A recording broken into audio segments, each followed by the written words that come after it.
Good afternoon. I am Mayor Carrie Thompson, and I have with me Chief Dekoff and Ben from IU, who will both be speaking this afternoon. We'll give you a briefing on the incidents and what has happened and status at this point. And then Chief Dekoff and I will take questions at the end of the briefing. It is, of course, an incredibly sad day anytime there's violence in our community, and anytime, especially, there are victims of gun violence. We condemn gun violence unequivocally in any form, and my thoughts are with those that were injured last night. Little 5 is a time when we have lots of visitors in Bloomington, including alumni, as we saw from the national championship. We have many visitors in Bloomington for many significant events and protocols in place to try to support crowds and keep them safe. That worked incredibly well for the national championship. And unfortunately, people brought guns to the party last night. Our police were present throughout the weekend on Kirkwood and throughout the city, assisting with crowd management and safety. I'm incredibly proud, not only of the cooperation between Chief Dekoff's Bloomington Police Department, Ben Hunter, and the IU Police, and the Indiana State Police, but also that even with such a violent incident in our community, our cooperative police response remained nonviolent. After every large gathering or violent incident, the city does a review. We will be doing that in the coming days again, and we're committed to update policies and procedures as needed to increase safety at public events. It has been suggested that we forbid guns from public gatherings in the future in Bloomington. Unfortunately, Indiana gun laws prohibit such action. And if the gun laws remain as they are, anyone can open carry. We encourage people not to bring guns to gatherings, and we encourage you to speak up to those who can change our gun laws. When violence happens in our community, our entire community is impacted. Whether you're a resident, a visitor, an alum, or a first responder, this incident may be impacting you. I'm grateful to Centerstone, who is offering coordinated crisis response services, both short-term and long-term, to any of those who may be impacted by the shooting last night. I'm going to turn things over to Chief Dekoff now. Thank you, Mayor. My name is Mike Dekoff. I'm the police chief for the city of Bloomington. Last night at approximately 12:25 a.m., Bloomington Police Department officers were stationed in the 400 block of East Kirkwood monitoring a large crowd that had gathered in the street. Officers heard what they believed to be multiple gunshots, and the crowd began scattering. Officers immediately converged on the area and located multiple wounded individuals. It was originally believed that up to 9 people had been injured as a result of gunfire, but now we believe that there were 5 people that were actually injured by gunfire and fragments from bullets. The other people we believe were injured when they ran from the scene, and those included injuries such as cuts and scrapes from falling while running. The individuals currently known to have suffered injuries were a 20-year-old female, an 18-year-old female, a 22-year-old female, a 17-year-old female, and a 21-year-old female. All were treated and released except one who had been admitted and is in stable condition. At this time, we are reviewing cell phone footage and video footage from nearby businesses. It is believed that a fight broke out between two females near the front of the Five Guys restaurant on Kirkwood. During the fight, multiple individuals can be seen drawing handguns, and it is believed that two separate individuals fired their weapons. At that point, everyone began running from the scene, and officers rushed to the area to begin to look for victims. This investigation remains ongoing, and anyone with video footage of the incident or who witnessed the incident is encouraged to call our department and contact Detective Chris Scott at 812-339-4477.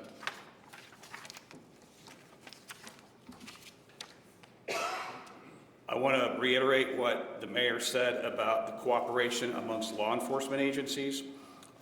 We had several officers stationed in the area to monitor the events. The event was going very peaceful until the shots broke out.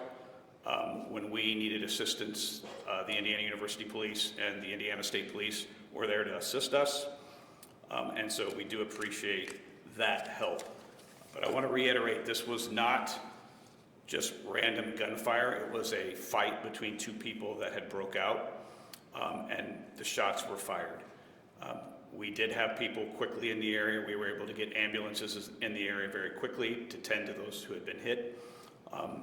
And at this time, we will continue to investigate this and update on the status of the young woman who's still in the hospital and update the investigative leads that we have as we move forward. Turn it over to Superintendent Ben Hunter. Thanks, Chief. Good afternoon. My name is Benjamin Hunter. I'm the Associate Vice President and Superintendent for the IU Police Department. I want to thank the Mayor and the Chief for inviting us here today. We joined the IU community and the City of Bloomington in condemning this act of violence. There was unprecedented cooperation, and I know that Chief Dekoff and I were on the scene, and I want to extend my thanks to the Indiana State Police, the Sheriff's Department, and other law enforcement agencies that were there. The IU Police Department and Indiana University stands ready to assist the City of Bloomington in any resource that we have and availability to assist them and help them in this investigation. I would encourage our students or anyone to reach out to the Bloomington Police Department if they have video or tips, and to make sure that the Bloomington Police Department gets that information. I want to be clear that the victims were not IU students in this incident. We have confirmed that, and that we'll continue to work with BPD as they move this investigation forward. So thank you. Chief Dekoff and I are happy to take any questions. As it From pertains the to media. the 5 victims, is there? Questions for the chief, cover any guns? We did not at this time. Are your injured people participants in the shooting or victims of the shooting? They are victims. The two females that were fighting, I do not believe either one of them were injured. It was people that were around them because there was just a lot of people in the crowd.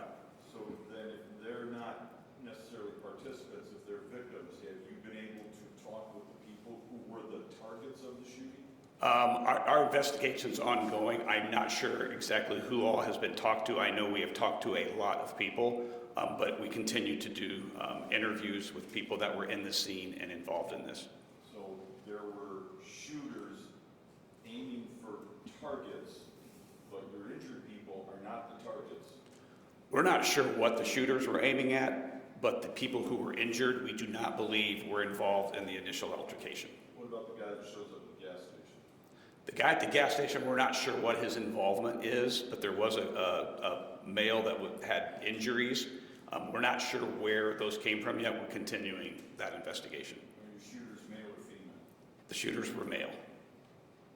How big was the crowd, would you estimate, at the time this happened? I would estimate it was probably 2,000 to 3,000 people.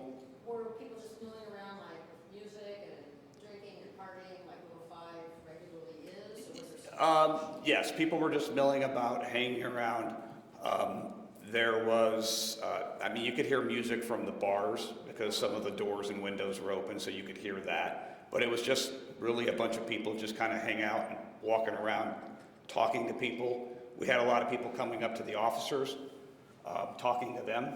So it was really just kind of it wasn't unruly at the time. When the gunshots rang out, obviously people fled, and that's when it became more chaotic, and we moved in to try to. Were you out there? I'm sorry? Were you out there? Yes, I was there. In the vicinity of the gunshots when it happened? We were probably a half a block away from it. Okay, thank you. You and Multiple officers. multiple officers? Yes. Okay, thank you. When it comes between the two nights, obviously you guys did some crowd dispersement Friday. What was the reasoning for there not to be similar actions on Saturday? The crowd was much larger last night than it was on Friday night, and so it would have become a resource issue. And our belief was if we tried to move the crowd, that probably would have caused more problems. There wasn't really any reason for us to move the crowd because everybody was pretty jovial and happy until the gunshots happened. When it comes to the two male individuals that you said are the ones responsible for opening fire, is there any more description that you can give us on their appearance? You know, height, race, weight? Yeah, not at this time. Are you reviewing flock video footage? Well, so Flock, remember, takes pictures of license plates. Right. And so we don't know that they were in vehicles. So you don't have, like, people saying they saw certain cars? No, we have no vehicle descriptions. Okay, so it might not, it could have been a car driving by or just someone in the crowd shooting? Well, there were no cars down there. We had the roads blocked to vehicle traffic. We do have video cameras, and we are reviewing that footage, and we're also getting video camera footage from the surrounding businesses as well. Okay.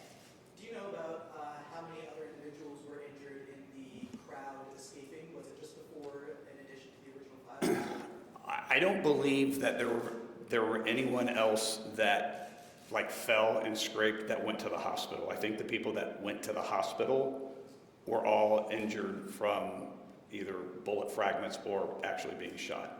We had several individuals come up to us talking about injuries. There were ambulance people there on scene that checked people out, and some people were just checked and released at the scene. Speaking of the crowd, there was a large crowd after the incident was still there on Kirkwood. What's the protocol for dispersement after that and still keep the same people as So we had to secure the crime scene. So it started small, and we just kept pushing people back to expand the crime scene because obviously we're looking for weapons, shell casings, things like that. And so we just kept pushing the crowd back farther and farther, and eventually they all left. I was there last night. I saw officers patrolling the five guys outside. Was there anything you guys happened to find on that scene? We did find some shell casings, yes. Mayor Thompson, you said, Go for it. question for Mayor Thompson, you said that it's important for people to feel like Bloomington is inclusive, but when you talk with your police chief and you find out all 5 of your victims are from South Bend, Plainfield, and Indianapolis, what's your reaction hearing that it might be potentially people out of city that are causing some of these issues? We welcome visitors all the time to Bloomington, and naturally, many of our students are also from outside of Bloomington, and so it hasn't been confirmed that either the shooters or the victims were not actively living in Bloomington. As the mayor of this city, it's my job to put in place policies and procedures that keep people safe, and we're committed to doing that whether you're a resident or a visitor. Does last night's incident give you any second thoughts about whether or not Flock would assist in a situation like this? The brand name Flock is being discontinued from use in the city. We are looking at alternatives to that technology to ensure that we can still retain the level of safety and accountability that we have become accustomed to. Alternative license plate readers? Perhaps. The Little 500 is a massive weekend for visitors and students alike. We're looking ahead to next year. I'm sure this has to be on your head. What is the thought process of the plan for next year to make sure this is happening? So we'll be reviewing everything that did happen and every protocol that is within our power to ensure safety. Again, we want people to feel welcome to come to Bloomington. We want them to be able to celebrate and have fun here. And the fact of the matter is, our gun laws enable anyone to open carry on our streets, and there's nothing we can do about that. We'll be reviewing everything that happened. Anything that we possibly can do to improve safety, we will be doing it. We're actually only taking questions from the press right now. Thank you. I have one more for the chief. I just want to add, following up on the preparation, this was my 39th Little 500. We prepare extensively every year when we start going into thinking about this. We've already had conversations this morning about starting the planning earlier because of this event. Little 500 brings people from all over the country. Alumni come from all over the country to come back to Bloomington. I had a lot of people come up to me on the street saying, you know, I graduated here 20 years ago, and you know, so people come back to Bloomington for Little 500. So what we need to do is we need to make sure that we get the message out that guns aren't welcome, violence isn't welcome, but coming and having a good time is. And so that's the message that we are going to do. We had a large police presence most of the time. Everybody was very jovial, having a good time. It's when guns get introduced and the fights, that's when we have problems. So we're going to continue to stress that that type of behavior will be dealt with, and that's not what we expect from people that come and want to celebrate Little 500.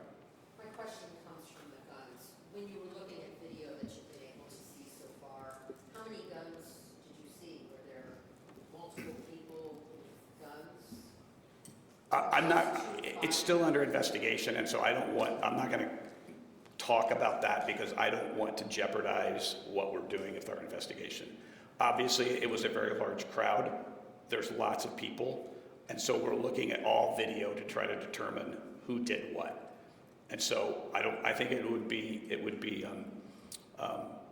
presumptuous of me to say that, you know, a certain number of people were involved when we're still looking at all of the evidence. Will you be making the names of the victims public at some point? No, our policy is we don't name victims because we don't want to re-victimize them, so we will not be. Monroe County Sheriff Ruben Marte has sued the state over the enforcement of immigration laws, a new law that was passed. Gun laws have come up several times as a lamentable point. Has the city considered suing the state over the fact that open carry is allowed in the state of Indiana in order to push the legal issue? I'll let the mayor answer that part, but what I will say is, as a past president of the Indiana Association of Chiefs of Police, and in cooperation with the former superintendent of the Indiana State Police, Doug Carter, we lobbied hard at the Indiana legislature against what they passed because we do not believe that everybody is a person that should be carrying a gun. So from a law enforcement standpoint, we have done everything that we can to lobby the legislature to change the gun laws and not pass the ones that they did. And I'll let the mayor comment on lawsuits. We have not discussed lawsuits at this point. Question for the chief. It looked from the press release as though only one individual was injured by a direct gunshot wound and the other four were injured by bullet fragments. Can you explain a little bit more the difference between those wounds and what that means? So someone injured from a bullet fragment, what happens if a bullet hits concrete or, you know, a hard surface? It's lead, so it will fragment. And so the velocity that a bullet comes out of a gun is very fast. So when it fragments, it still has enough force to cause injury. So they would have one injury I saw was a woman had, it was like a deep cut on the back of her leg. So it would be those types of injuries. The young woman that actually had a gunshot wound, it was, I believe, in her abdomen, and it either went in through like an armpit area and exited, or went in through the abdomen and exited through the armpit. I'm not quite sure of which way it was, but that was the extent of the injury. And so only the one individual was directly injured by a gunshot wound, and the rest fragmented. Well, it's still considered a gunshot wound, but it was a fragment from a bullet. And just to reiterate, so you've got shell casings, you think, from 2 guns? I don't know how many shell casings. It's not anything we can look at and say, okay, this came from 2 guns. So obviously the evidence will be analyzed, and we will try to determine what kind of firearm it was. I think you've got 2 male shooters, That's what witnesses have indicated to us. but at this point, it's hard to tell if you had other guns displayed, but we're not necessarily. Exactly. Because you don't know if those were the only 2 guns. Correct.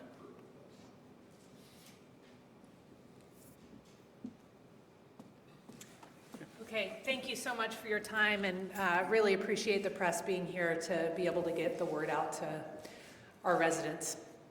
Thank you.